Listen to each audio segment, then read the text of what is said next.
अस्सलाम वालेकुम रहमतुल्लाहि व बरकातुहू। मुझे कहते हैं नाज़ो। आई होप कि आप लोग सब ठीक होंगे। अल्हम्दुलिल्लाह मैं भी ठीक ठाक हूँ। अल्लाह ताला हमें दुनिया और आखिरत दोनों की भलाइयाँ अता करे। इसी के साथ मैं बढ़ती हूँ अपनी रेसिपी की तरफ। आज मैं बनाने जा रही हूँ गर्मा गर्म आलू वाले पराठे, जिसमें है मैं जो भी चीज़ें मैंने लेनी होती है, जो इंग्रेडिएंट इसके अंदर ऐड करने होते हैं, सारे मैं वीडियो के शुरू में ही मेंशन कर देती हूँ। और साथ ही साथ इनकी डिटेल जो है इंग्रेडिएंट्स की और सारी डिटेल जो है वो डिस्क्रिप्शन में मौजूद होती है, उर्दू में भी इंग्लिश में भी। आप जहाँ वहाँ जाके भी देख सकते हैं। यहाँ मैंने आलू बॉयल किए हैं 3। मैंने सिर्फ 2 पराठे ही बनाने थे, 3 और 2 या 3।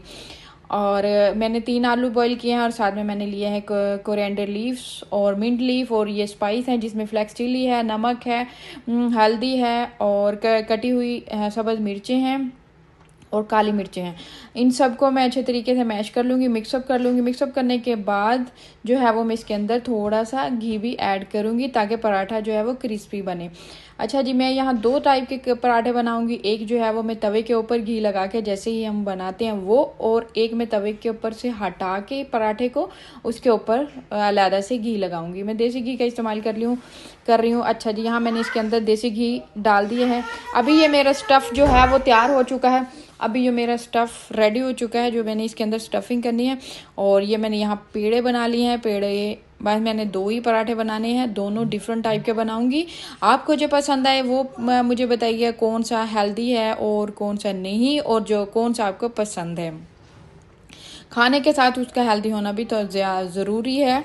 अच्छा जी, यहाँ मैं इसकी स्टफिंग कर रही हूँ। मैंने ये बॉटम पे भी सबसे पहले देसी घी लगाया, और उसके बाद फिर इसको मैंने इसके अंदर स्टफिंग की आलू की, और ऊपर भी मैंने देसी घी लगाया। ये मेरा क्रिस्पी वाला पराठा बनने जा रहा है, और इसको मैं तवे के ऊपर ही बनाऊंगी, तवे के ऊपर ही घी लगाऊंगी। और इसकी गार्निश के लिए मैंने यहाँ लिए जूलियन कटिंग में जिंजर, और वो मैंने लगा दिया है, क्योंकि आलू का पराठा थोड़ा भारी होता है।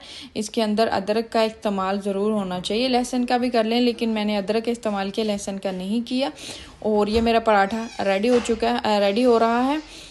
और दूसरा पराठा भी मैं अभी इसके बाद रेडी करूँगी।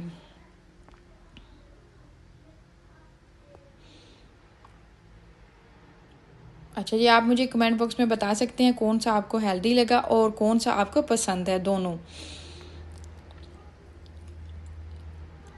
ये जी मेरा रेडी हो रहा है पराठा।